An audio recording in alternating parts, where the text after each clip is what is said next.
शेतकरी कर्जमाफीच्या संदर्भात जे आश्वासन या ठिकाणी आमच्या सरकारने दिलेलं आहे ते आम्ही पूर्ण करणारच आहोत. पण आमचे माननीय उद्धवजी हे नेहमी मी कर्जमाफी केली हे सांगत असतात. म्हणून आपल्या फक्त नजरेस आणून देतो की महात्मा ज्योतिराव फुले ही कर्जमाफीची योजना त्यांनी घोषित केली होती. त्यावेळी त्यांनी 20,500 कोटी रुपयाची कर्जमाफी केली होती. 20,500 कोटी रुपयाची. त्याच्या 3 वर्ष आधी आमच्याही सरकारने मी मुख्यमंत्री असताना आम्ही छत्रपती शिवाजी महाराज कर्जमाफी केली होती. त्याच्यामध्ये 18,762 कोटी आणि नंतर 1900 कोटी अशी 20,500 कोटी रुपयाची तेव्हाही कर्जमाफी केली होती. त्यामुळे उद्धवजींनी काहीतरी वेगळं केलं असं नाहीये. आधीच्या सरकारने केलं होतं उलट. उद्धवजींनी जे 50,000 रुपये नियमित कर्ज धारकांना द्यायचं कबूल केलं होतं, 2.5 वर्षात फुटकी कवडी दिली नाही. ती सगळी ज्यावेळेस शिंदेसाहेब मुख्यमंत्री झाले त्यावेळी आम्ही जवळपास 5,000 कोटी रुपये हे त्यावेळी दिले.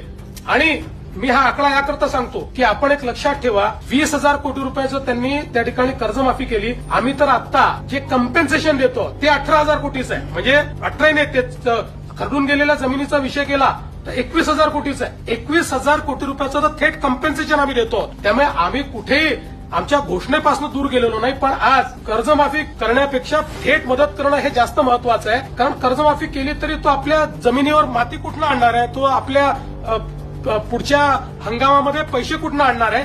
आणि म्हणून कर्जमाफीच्या संदर्भात आम्ही कुठेही मागे हटलेलो नाही. ती देखील आम्ही करू. पण आज जी थेट मदत करणं हे गरजेचं आहे, ती थेट मदत आता राज्य सरकारच्या वतीनं आम्ही करतो आहोत.